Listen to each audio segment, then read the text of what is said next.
Good afternoon, everybody. Uneducated Economist here. So I had a viewer ask me to explain the idea of high unemployment at the same time a robust housing market, saying that I was confused about these two or something like that. I'm not sure why you would want to correlate these two completely different things, but let me explain it.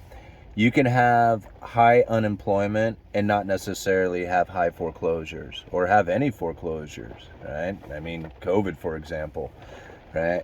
Now, in order to have high foreclosures, most likely you're going to have high unemployment, right? So just because unemployment goes up doesn't necessarily mean foreclosures are going to go up. But if foreclosures go up, most likely you're going to have unemployment have gone up at some point. Now, again, when we think about foreclosures coming from unemployment, how long does that take?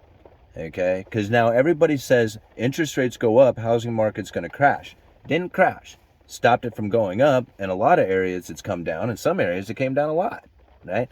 But as far as the housing market crash, I mean, I haven't seen that yet. A lot of people are still calling for it. Even in the video that I posted where the commenter was on the last video I just did, there's plenty of people in there talking about how there's going to be homeless people all over the place because of this huge housing market crash that's coming.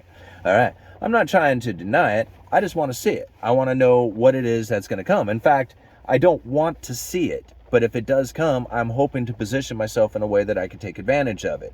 So now I can care less if it goes up, down, or sideways at this point. I have a house to live in. I'm cool. I got my part, right? I mean, now everybody else out there who's wishing for a house and hoping for an incredibly cheap house, they may be wishful thinkers.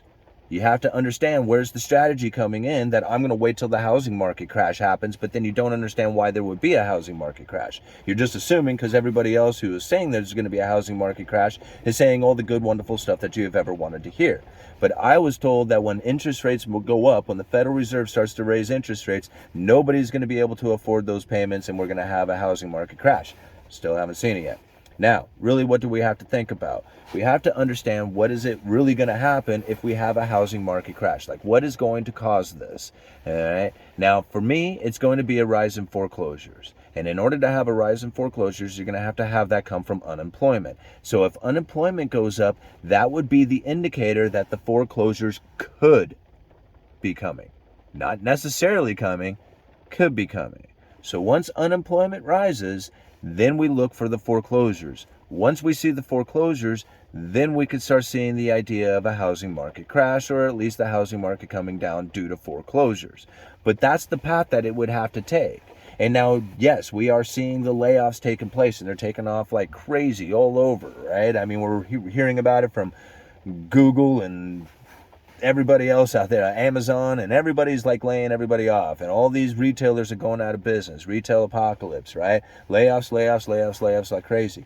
But yet the unemployment rate is still really low. And now this is something that I said was going to take place. I mean, I was questioning it the entire time. I'm like, man, could this honestly be a recession that we go into where we don't have massive unemployment? I mean, because what do you think? Think about it. I've said this too. What is the two worst part about a recession? Okay? High unemployment, everybody loses their job, and all these corporations get bailed out. So the taxpayers get pissed and the unemployed are like running rampant through the streets. So this is the worst part of a recession. I say, man, this could be the very first time we've ever had a recession, or it could be a recession in which that we don't have that high unemployment and the corporations already got bailed out. I mean, this is like, it's playing out like that. And now I'm not trying to defend the Federal Reserve, not by any means. Like, I don't like the Fed. I don't like the idea of the Fed. Let's end the Fed, okay? I'm totally down with it. But that doesn't take away from understanding their strategy and what it is that they plan on doing. Now, if you want to take on the strategy that they have completely lost control and have failed at their job, they don't know what they are doing, then go listen to the people who are going to give you the ideas on what it is that you need to do with your money, who are coming from the people who think that the Federal Reserve has lost control and have failed. Right? I'm coming from a different position. I feel the Federal Reserve has their monetary policy exactly the way they want it. Like, this is exactly what they were looking for. Right? And now, if you think that they lost control, then you can't follow the Federal Reserve and what they're going to do with their monetary policy. But now I don't think that they've lost control, and I'm trying to understand what their monetary policies and what their strategies are. It doesn't matter what I think as far as what I think they should do, what my opinions on what they should do, on what my opinions on whether it's right, wrong, or indifferent. None of that stuff matters. It doesn't matter what I think or what you think. Right? What matters is what the Federal Reserve thinks, or what we think the Federal Reserve is going to do with their monetary policy. Right? That's the important part. And so, like, I laugh at it when people say, well, your strategy or whatever, or your theories, and it doesn't matter what my stuff is, right? And none of it. Like, don't believe me. It's not a point about believing me. It's about trying to figure out what the strategy is that the Federal Reserve is going to do, right? And if you think they failed, then you can't follow anything that they have done or anything that they are saying, right? Because they failed completely.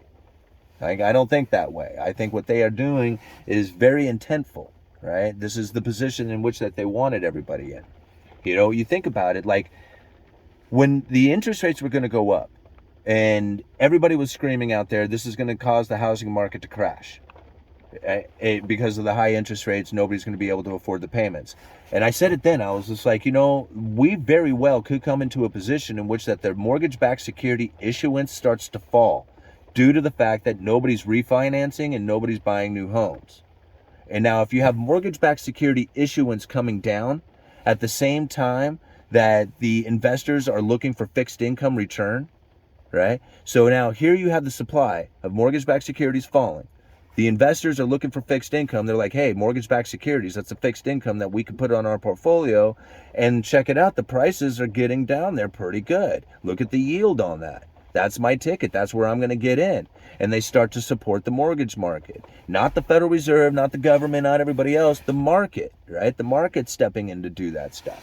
And I know a lot of people are just like, you know, mind blown. Oh, wow, the market could actually do its job. Yeah, the market can. If you like actually get out of the way, the market, the free market can come in and establish where things ought to be. Right? I mean, it's hard to believe. But the Federal Reserve can come in and take that away from them and shove interest rates down and make them, you know, artificially low. But it's very difficult to make them artificially high. Right? Now you can make them high. You can allow the free market to just like go ahead and find out where are you going to put it, right? Where are you going to go, free market? Where are you going to put those interest rates?